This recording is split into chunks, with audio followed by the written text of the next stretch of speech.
Good morning, dear student. I Bhola Shankar Singh, your Hindi teacher. Now I will teach you lesson 7 for class 7.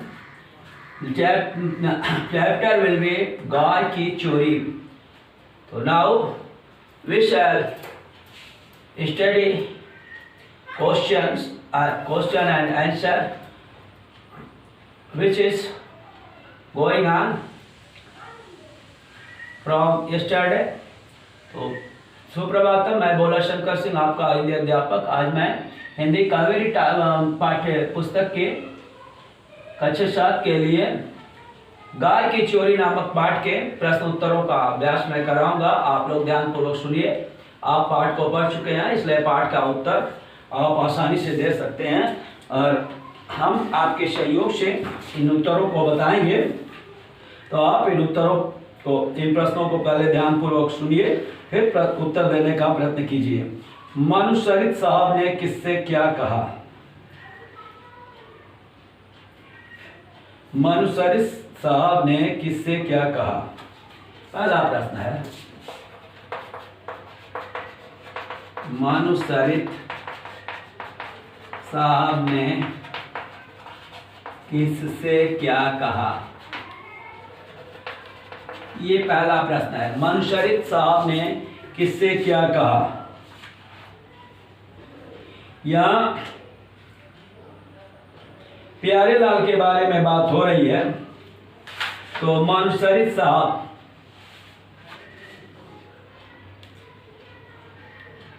तो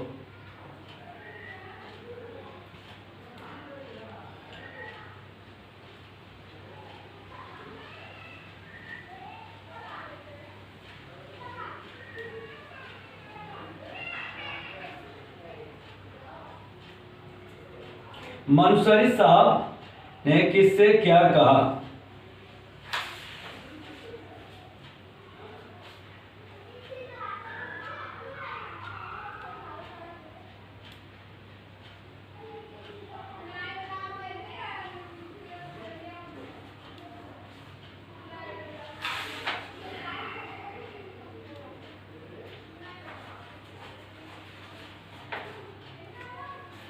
यह एक मनुशरित साहब की ककड़ाती हुई आवाज कानों में पड़ी. नहीं है दूध तो भूखों मरने दो, मेरे पास एक पाई भी नहीं है. यहाँ बगल वाले मकान में मनुशरित साहब की कड़कड़ाती हुई आवाज उनके कानों में पड़ी कि नहीं है दूध तो भूखों मरने दो, मेरे पास एक पाई भी नहीं है. जो उधार देने को राजी हो उसके घर से बांध लो दूध. तभी पैसे तभी मिलेंगे जब पेंशन आएगी. उत्तर हो जाएगा मनुशरित साहब ने अपनी पत्नी से कहा. क्या कहा? इन्वर्टेड कॉमा में उस कथन को हम लिख देते हैं. नहीं है दूध तो भूखों मरने दो. नहीं है दूध तो भूखों मरने दो.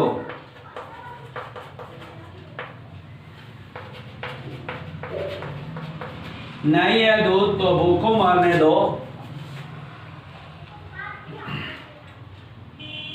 मेरे पास एक पाई भी नहीं है. या डैश है थोड़ा और कहा, मेरे पास एक पाई भी नहीं है.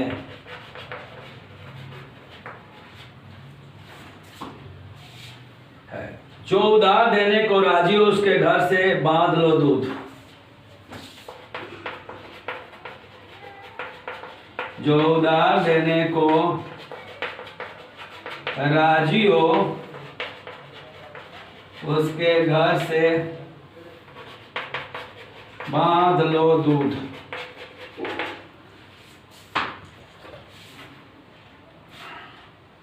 पैसे तभी मिलेंगे जब पेंशन आएगी. पैसे तभी मिलेंगे जब पेंशन आएगी। ये मानसरी साहब ने अपनी पत्नी से कड़कड़ाती हुई जोर की आवाज में कहा। दूसरा प्रश्न है कि पुलिस के आने पर मुंशी जी ने क्या कहा। क्या प्रश्न है, पुलिस के आने पर मुंशी जी ने क्या कहा। उत्तर, पुलिस के आने पर मुंशी जी ने कहा कि मैं घर में लेटा था, अपने घर में लेटा था। सुबह के समय भयानक सपना देखा और आकर बाहर चबूतरे पर लेट गया।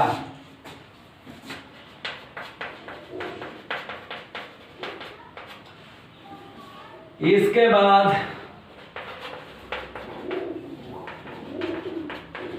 जब नींद खुली तो मैंने भीड़ देखा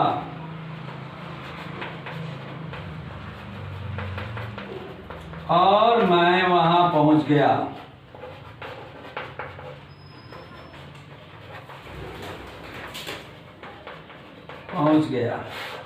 इसके बाद मैंने भीड़ देखी और मैं वहां पहुंच गया। पुलिस के आने पर मुंशी जी ने कहा कि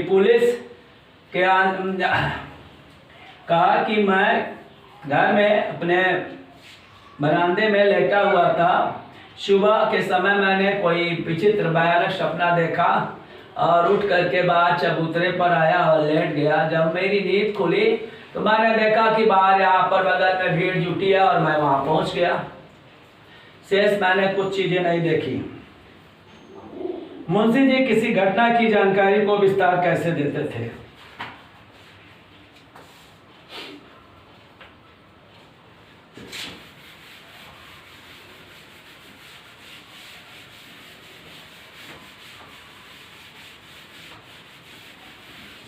ग प्रश्न है, मुंशी जी किसी घटना के विस्तार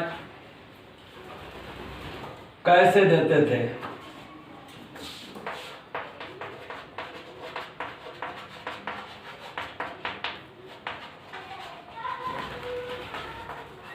किसी घटना को विस्तार कैसे देते थे।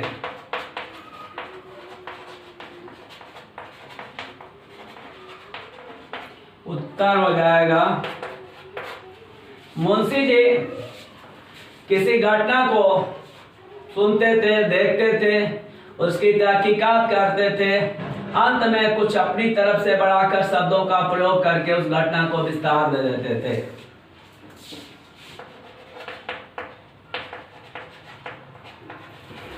मुंशी जी किसी घटना को सुनते थे या देखते थे तो उसे अपनी ओर से कुछ शब्द बढ़ाकर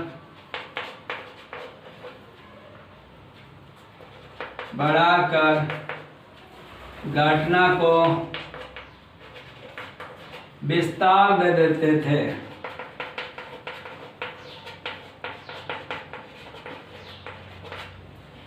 मुंशी जी किसी घटना को देखते थे, सुनते थे, उसकी तहकीकात करते थे, बहुत नजदीक तक जाते थे, 10-5 लोगों से बात करते थे, फिर अपने तरफ से बढ़ा करके उस घटना को विस्तार कर देते थे, विस्तार दे देते थे। आप प्रश्न प्रश्न हम देखते हैं क्या है, सुखलाल के सामने के मामले में मुंशी जी ने अपनी क्या भूमिका बताई। सुखलाल अपनी बीवी को गालियां दे रहा था, भला बुरा कह रहा था, उसको पीट रहा था। तो अंदर पहुंचे और उसे किसी तरह बाहर निकाले और उसके बीवी को जा करके अस्पताल पहुंचा दिए। प्रश्न है, सुखलाल के मामले में मुंशी जी ने अपनी क्या भूमिका बताई।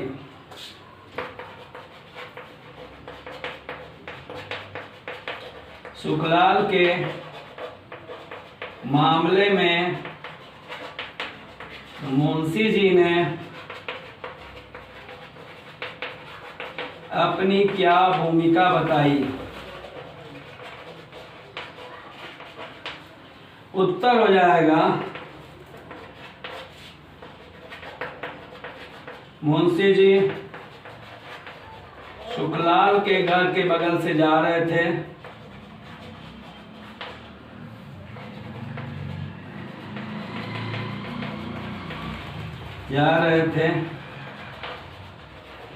सुखलाल अपनी पत्नी को गालियां दे रहा था। जब वह अपनी पत्नी को मारने लगा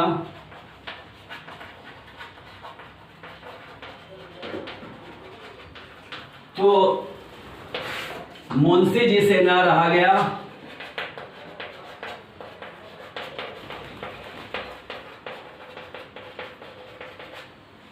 उन्होंने शर्म छोड़कर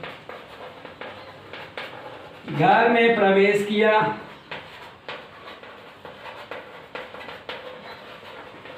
तथा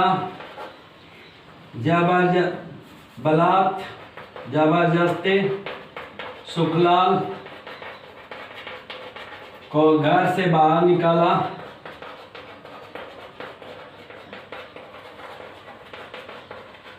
तथा उसकी पत्नी को अस्पताल भिजवाया।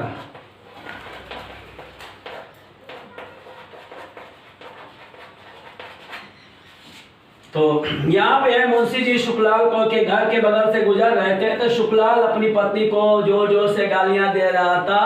पत्नी कुछ प्रत्युत्तर दी तो उसे मारने के लिए तैयार हो गया, मारने लगा। बाहर बड़ी भीड़ जमा हुई थी, कोई उसके घर में प्रवेश करने को तैयार नहीं था। अंत में मुंशी जी ने अपनी शर्म छोड़ी और अंदर प्रवेश किया।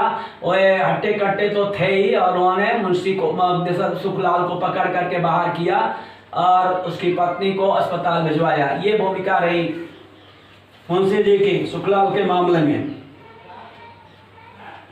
तो ये प्रश्न यहाँ पे समाप्त होता है। 6 अलग उत्तरीय प्रश्न है, तो ये घा प्रश्न तक ही है, 4 प्रश्न ही लघु उत्तरीय है, लेकिन इसके उत्तर बड़े थे क्योंकि कथन था। अब हम दीर्घ उत्तरीय प्रश्नों की ओर चलते हैं। तो दीर्घ उत्तरीय प्रश्नों को हम बता देते हैं, आप सुन करके उसे लिखेंगे। दीर्घ उत्तरीय प्रश्न, छठा का दीर्घ उत्तरीय प्रश्न। दीर्घ उत्तरीय प्रश्न बड़ा में लिखेंगे और एक का प्रश्न है, पहले हम देखते हैं। का प्रश्न क्या है कि मुंशी जी के लिए गाय का खोजना क्यों जरूरी हो गया था, वे गाय को कैसे वापस लाए। मुंशी जी को गाय को खोजना इसलिए जरूरी हो गया था कि मुंशी जी के बगल से गाय लेकर के चोर चले गए, मुंशी जी को पता नहीं हुआ। यह उनके लिए एक खुला चुनौती था। दूसरा, बुढ़िया बहुत ही दुखी थी जिसे मुंशी जी सहन नहीं कर सकते थे। तीसरा, जो आसपास के वृद्ध लोग पेंशन से जीवन यापन करते थे, वहां से उसके उधार दूध आता था और गाय के न रहने से उनकी दूध भी बंद हो गई थी। इन सब 3 कारणों के कारण मुंशी जी बगल के गांव में उसे खोज किए और जब उन्हें पता चला कि गांव में हमारी जो होता ये गाय है तो मुंशी जी 3 4 5 जोता या जो भी उनके लठैत थे उनके साथ पहुंचे और वहां से जबरदस्ती उस गाय को खींच करके ले आए और बुढ़िया को सुपुर्द कर दिया। तो मुंशी जी यह बताना भी चाहते थे कि जो काम पुलिस नहीं कर सकती उसको मुंशी जी कर सकते हैं। तो ऐसे भी व्यक्ति हैं जो किसी बात को बढ़ा चढ़ा के करते हैं और अपने कर्तव्य में भी अपने काम में भी सबसे आगे रहते हैं। तो मुंशी जी उन्हीं लोगों में से एक हैं। और कहानी के आधार पर मुंशी प्यारेलाल का चरित्रण कीजिए। खा मुंशी प्यारेलाल का चरित्रण।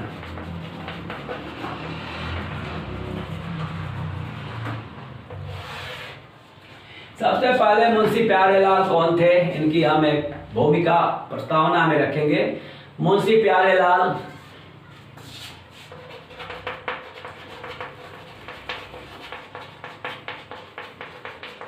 गांव के एक जमींदार थे।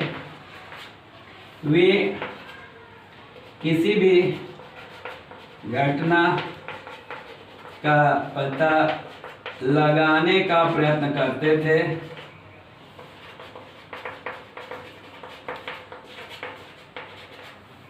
किसी के दुख सुख में अवश्य शामिल होते थे, सम्मिलित होते थे।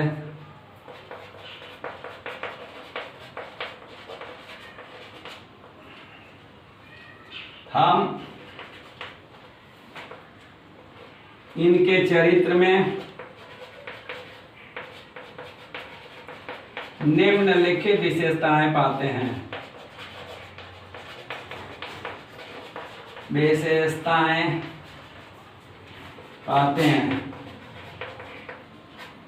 पहला,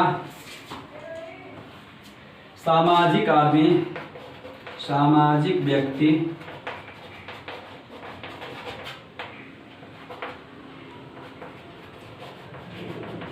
किसी भी बात का पता लगाने में उत्सुक। तीसरा है, किसी भी काम को करने की क्षमता।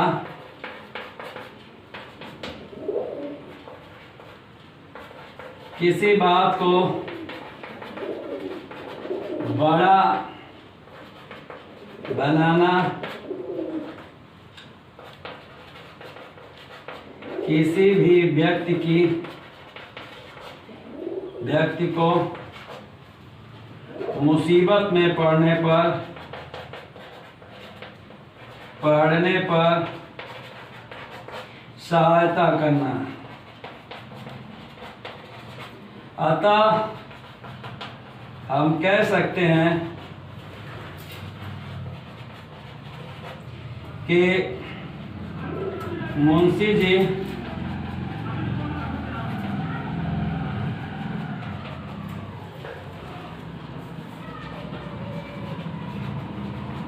किसी बात को बढ़ाकर करते थे तथा वे सभ्य तथा परोपकारी व्यक्ति थे। मुंशी प्यारेलाल गांव के एक जमींदार थे। वे किसी घटना का पता लगाने का प्रयत्न करते थे, किसी के सुख दुख में अवश्य सम्मिलित होते थे। हमें उनके चरित्र में निम्नलिखित विशेषताएं हम उनके चरित्र में पाते हैं। पहला, वे सामाजिक व्यक्ति। दूसरा, किसी भी काम का पता लगाने के लिए उत्सुक, किसी भी काम को करने की क्षमता, किसी भी बात को बड़ा बनाना, किसी भी व्यक्ति को मुसीबत में पड़ने पर उसकी सहायता करना। इस प्रकार हम कह सकते हैं कि मुंशी जी किसी बात को बढ़ा करके करने की उनकी एक कमजोरी थी, लेकिन वे बहुत ही उदार दयालु प्रकृति के सभ्य व्यक्ति थे। तो ये प्रश्न आपका समाप्त होता है। छठा, अब हम भाषा की समझ पे चलते हैं।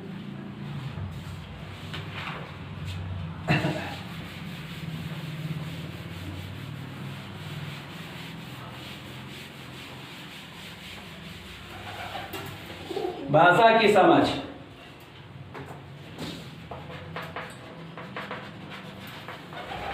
यहां से व्याकरणात्मक प्रश्न प्रारंभ होते हैं।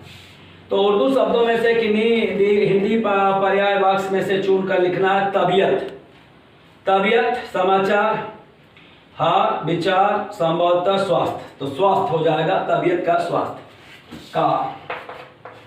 तबीयत यहां लिखेंगे स्वास्थ्य, तबीयत का स्वास्थ्य हो गया पहला।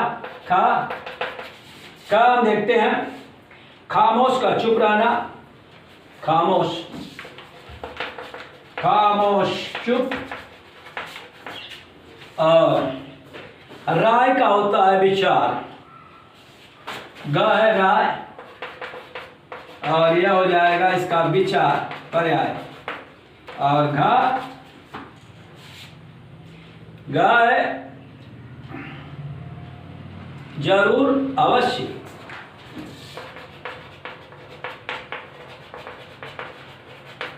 अंग, अंग में खबर समाचार, खबर समाचार। और च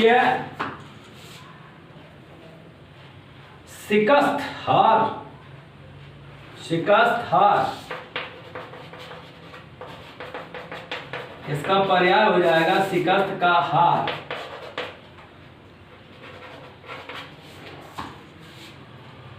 और गैरहाजिर अनुपस्थित,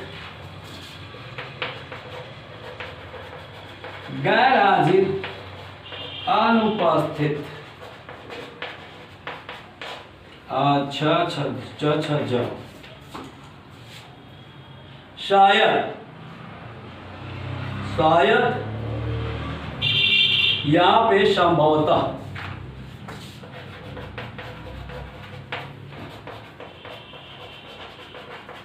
शायद का संभवतः।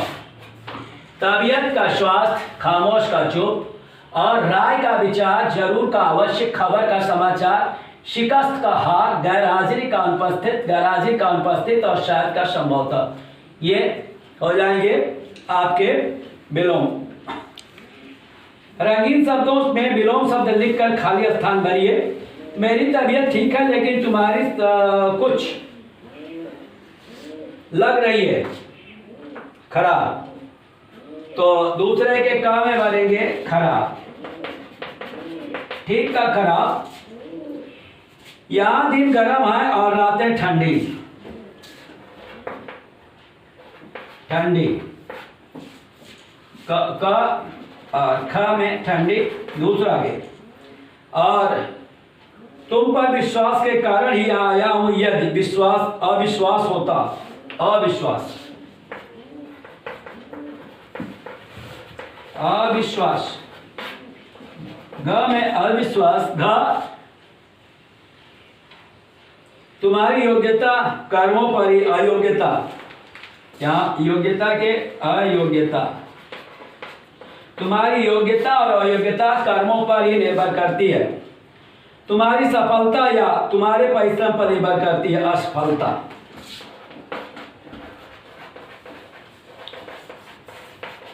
ये कर्मों पर निर्भर करती है।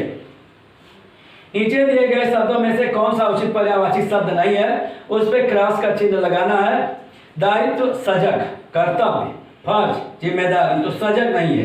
तीसरा का क, यहां लिखेंगे सजग, ये नहीं है पर्यायवाची।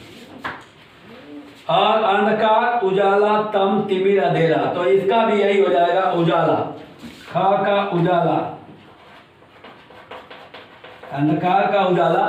ये पर्याय नहीं है बल्कि विलोम है। मास्टर, लेखक, गुरु, अध्यापक, शिक्षक, तो मास्टर का लेखक नहीं होगा। लेखक नहीं होगा। नारी, अबला, स्त्री, भार्या, औरत, तो नारी माने स्त्री, भार्या, औरत, अबला, तो अबला माने नारी, अबला माने स्त्री, अबला माने औरत, और भार्या माने पत्नी होती है। तो नारी पत्नी नहीं होती है तो भार्या हो जाएगा, भार्या। मानव, मनुष्य, नर, कन्या और मनुष्य, तो कन्या। तो गा का भार्या और अंगा का कन्या।